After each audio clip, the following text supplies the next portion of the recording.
First thing, we have noticed a lot of things happening in the African market, both in South Africa, in Sub-Saharan Africa, and in Northern Africa. We have noticed that Africa is ready. The African market is ready for the penetration of larger scale renewable energy in the continent. As a company that has been working in Africa for so many years and being the key player in the renewable energy sector, I can proudly say that the largest wind and solar energy projects in Africa, my company has been working on them. That's the case in South Africa, that's the case in Kenya with Lake Turkana, that's the case in Morocco, that's the case in Egypt, and also we see the first project coming in Tanzania and in Ghana and Nigeria. So we know the market, we know our clients, we know the needs of the market, and we wanted to use this opportunity to emphasize our commitment to the electrification of Africa, to the sustainable development in Africa, and also to show we are there. We are here, we stay here, we will be here for the coming years and years and years ahead.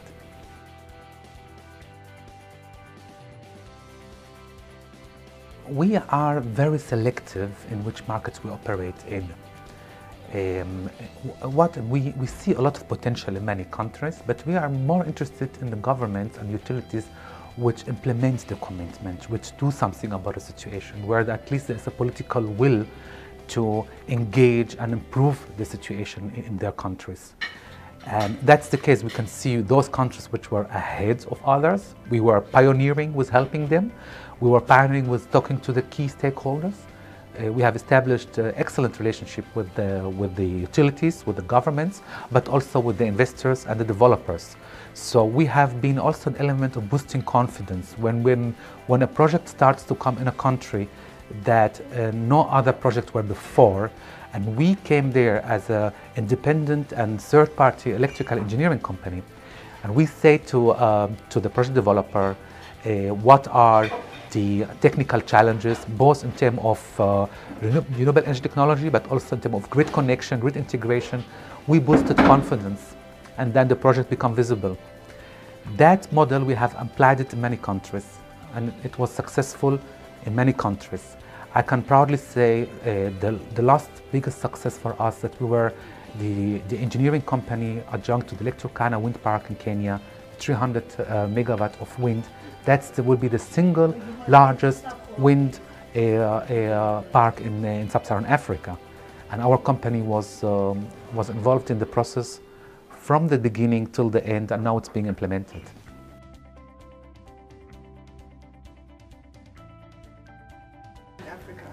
I think the biggest success that we achieved was in South Africa. South Africa, as a country which is slightly different than other African countries, it has an own well-developed electrical market. It has a high level of electrification. It has a modern economy. It has high ambitions, but has also a lot of challenges, technical challenges, which we're all aware of them in the country. The commitment which DOE, the Department of Energy, and the commitment of the government and the financial sector, which was very important in South Africa, has attracted so many investors from abroad to come to South Africa, and DNVGL as a company played a key role in the technical engineering here in making this successful. South Africa now leads the African and the Middle Eastern market in terms of installed capacity in wind energy, and that's going to be the case in the coming 5 to 10 to 20 years. That's actually the most exciting thing, I think, in Africa.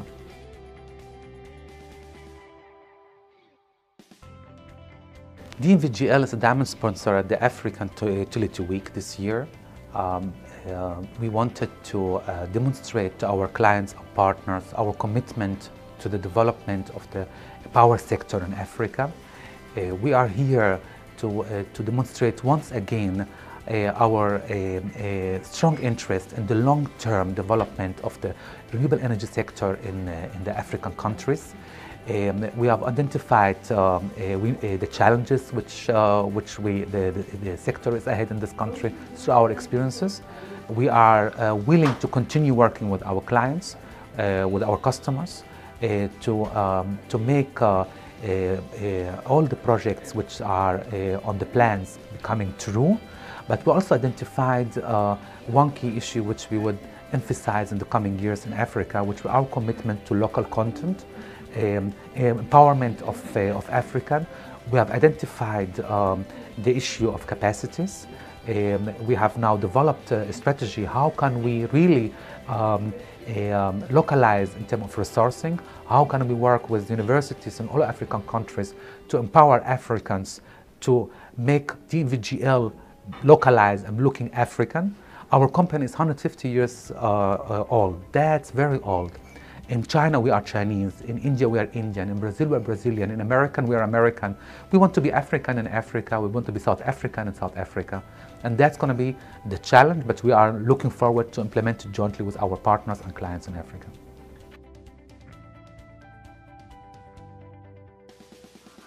We all know what happens in Egypt in the last couple of years. The country was very ambitious in terms of renewable energy. It has high targets, 20% renewable energy in the country. The political instability has caused a delay in this situation. The recent government has announced a very ambitious target with a quite a solid FIT program to enable the finance of renewable energy projects in Egypt, both solar and wind.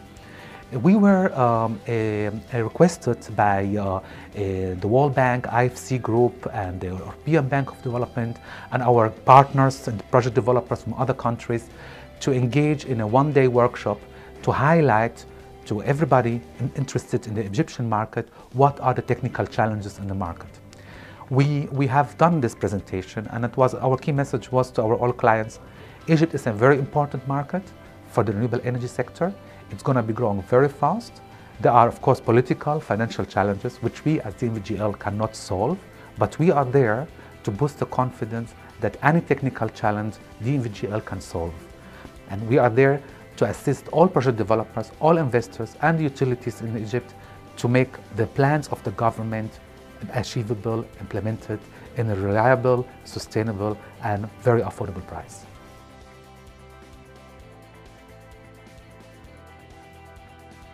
Everybody smiles when people talk about solar in Africa. They say the continent is so abundant with sun. So everybody says solar is the most common logic sense for Africa to go. There are few projects starting. South Africa again is leading the market.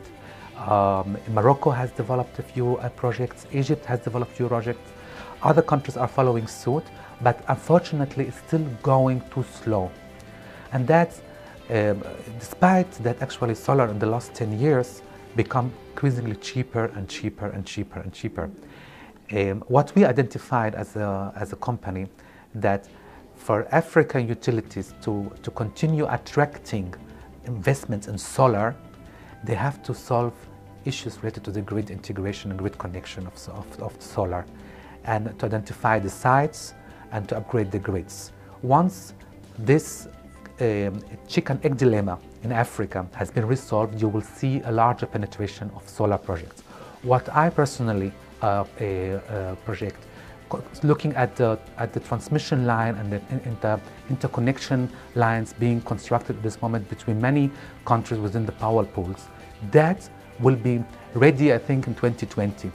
And I believe by 2020 we will witness very strong deployment of solar technologies in Africa, like never before.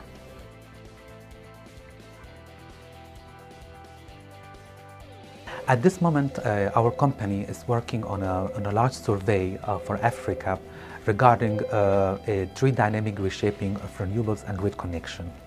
We know as a company worldwide that renewables and grid, that's a complex issue.